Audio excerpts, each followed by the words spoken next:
Yo, what's going on, everybody? It is straight to Boston, aka the King of Boston. Today we're back for episode 24 of the Red Sox franchise. Here in MLB 14, the show, and we're simulating up to the first elimination game of the ALCS, and we go 1-2 in the simulation, which makes that game 1 loss all the bigger, as if we had won that game, it'd be 2-2 right now instead of 3-1, but we head to Detroit here for Game 5, down 3-1 in the series, backs against the wall. We'll have our ace on the hill, Jon Lester, going up against Max Scherzer, who's going on 3 days rest. The Tigers went with a 3-man rotation this playoff series. We stuck with our regular 4-man rotation. You guys know my philosophy on things. I don't like pitching guys on 3 days rest. I'd rather have, and I just think I'd rather have guys on full rest, and I think our rotation is deep enough to do it.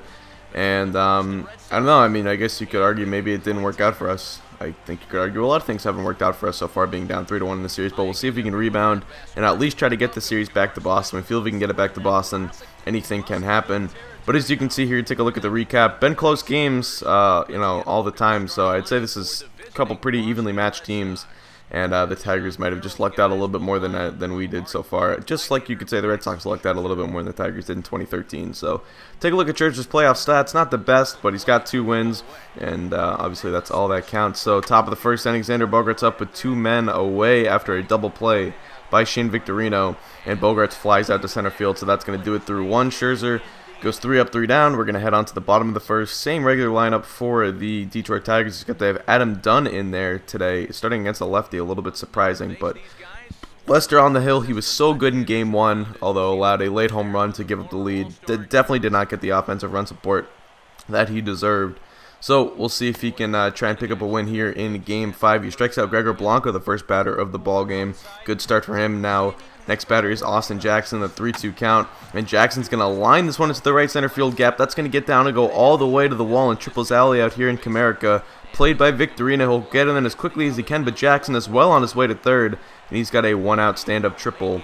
So that'll put a man on third with less than 2 outs. A great opportunity to score for the best hitter in baseball, Miguel Cabrera. Or, I guess, I don't know. I know he's had a down year. I know he's recovering from core surgery. I'm not going to get into a debate about this in the comments. But Miguel Cabrera, RBI ground out to drive in Austin Jackson, and the Tigers take a 1-0 lead. Next batter's Corey Hart, and Hart's going to fly one to left field. There is our man Michael Kadire to make the play, and that will retire the side. So Lester relinquishes, or doesn't relinquish anything. He gives up a run, and it's a 1-0 Tiger lead so far. So bottom 2, Adam Dunn up, and Dunn hits it into the alley here in right center field.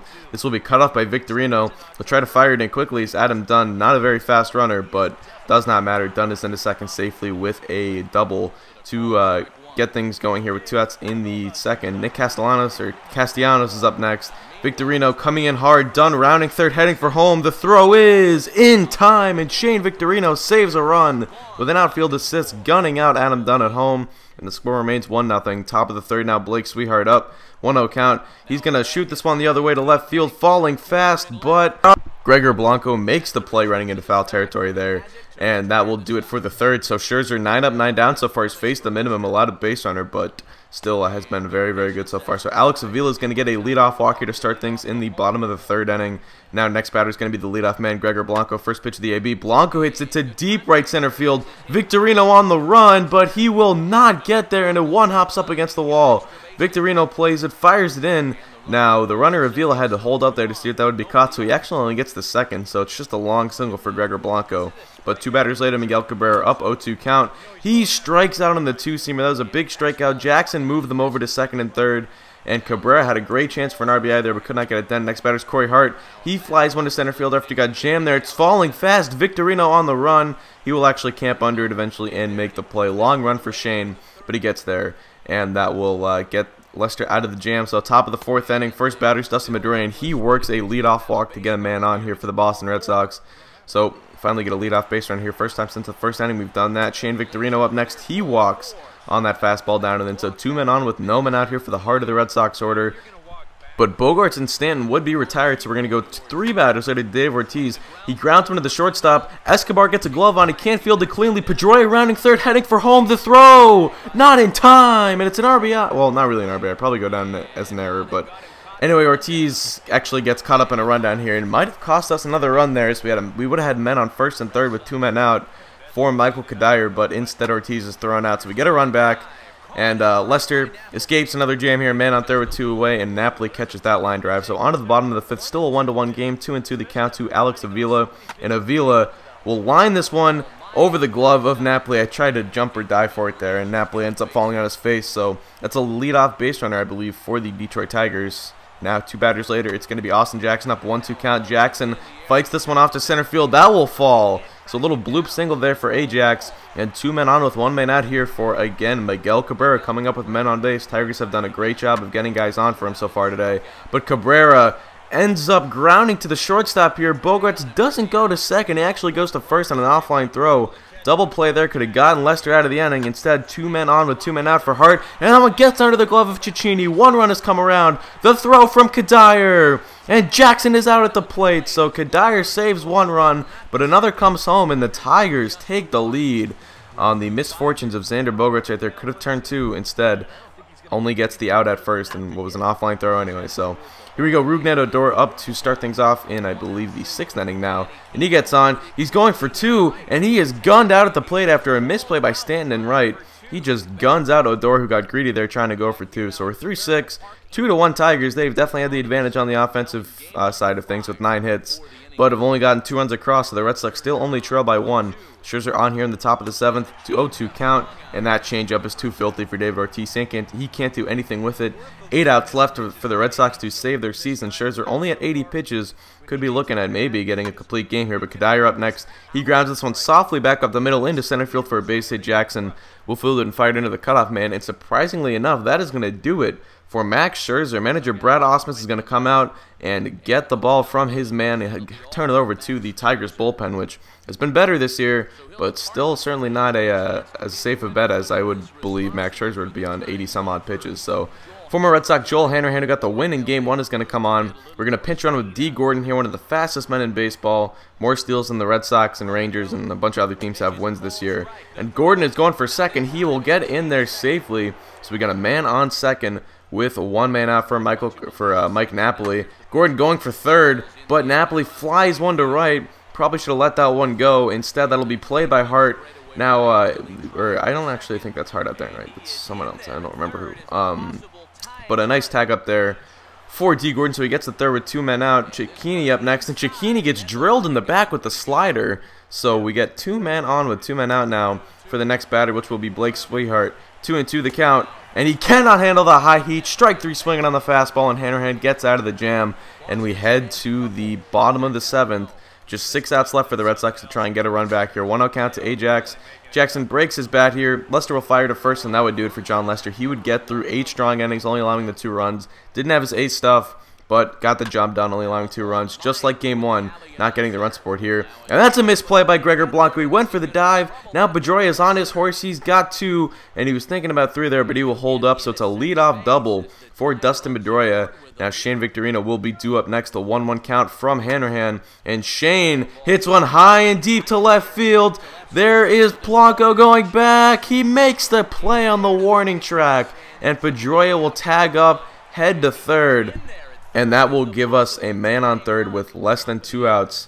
Now Junichi Tazawa is going to come out, a power pitcher looking for a strikeout here. Makes a lot of sense for Brad Ausmus, but he's got to deal with Xander Bogarts. The 0-2 count to Xander.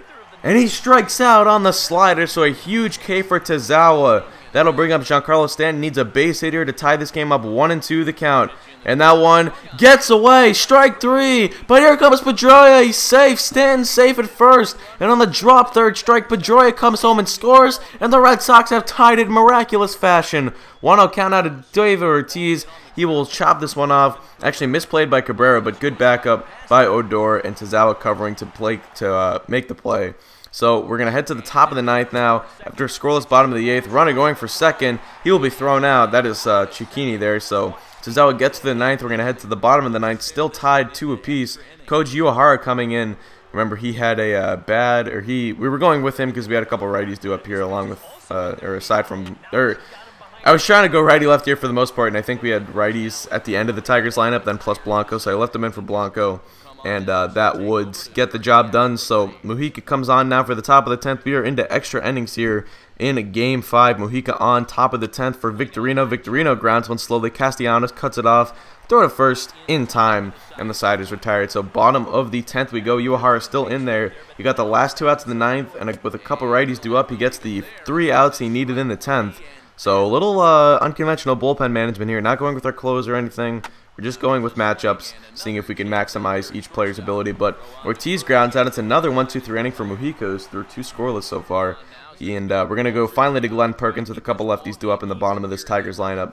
So Perkins comes on now. He's only worked 1 inning of relief so far this series, and he did give up a run in that inning. Here's Roger Bernardino up, and Bernardino lines one into the gap left center field. Victorino over. He will finally get to the ball after it rolls all the way to the wall. Bernardino will hold at second. So maybe could have gotten 3 there, but with 2 outs, probably not worth the risk. So that's going to put a man in scoring position for Nick Castellanos. Chance to end the series. 2-1 count. And Castellanos fights it off to the second baseman. Pedroia to first in time. And Perkins works his way out of the jam. So we head to the top of the 12th now. Cecchini up 1-0 count. 2 outs in the inning. And he hits one hard. But the second baseman Odori is there to make the play.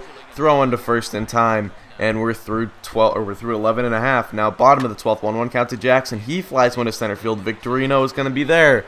And we're going to get through 12 innings. Still, no one has been able to take a lead in the extra innings. Top of the 13th, 1-1 count. Mujica to Victorino. And Mujica has thrown 4 scoreless innings now, I believe. Or 3 or 4. Just been absolutely dominant out of this Tigers pen. We're going to turn it over to Brandon Workman now. The guy can hopefully give us multiple innings of relief and probably suits, facing the heart of this Tigers lineup a little bit better than maybe Perkins does, just because of his power pitching sort of makeup and the fact that he's a righty. So anyway, there's a ground out. Top of the 14th now, 2 men on with 1 man out, and Nava to second for 1, on to first, and it's a 6-4-3 rally killing double play. We're through 13 and a half scoreless. Now we're going to head to the bottom of the 14th. 1-2 count to Brian Holiday. And Holiday!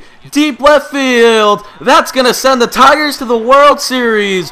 Goodbye, home run, and the Detroit Tigers win Game 5. A final score of 4-2, and that one sends the Red Sox home for the season.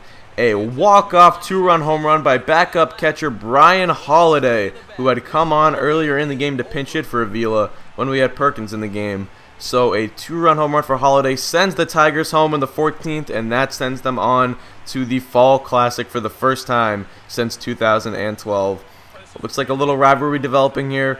Hopefully the Red Sox can bounce back and try to get the better of the team of the Tigers next season. But for now, a hanging curveball right there from Workman. Got inside on Holiday, and Holiday, too easy for him right there. Not a guy with a ton of pop, mainly known as a contact hitter as a backup catcher, also known for his bunting ability, but gets the job done, and he sends the Red Sox home with a pretty disappointing end to their season. So after we came into the year thinking this was going to be a bridge year, sort of turned into more of a competitive year after we made some deadline deals for Hamels and Stanton, and considering we thought we could really make a deep postseason run with those guys. Going home in the ALCS after 5 games, very disappointing. But we're going to have to reload in the offseason, see what we can do. Might try to get that video out tomorrow. Thanks for watching, guys. Hope you did enjoy, and we'll see you at the winter meetings. I'm out. Peace.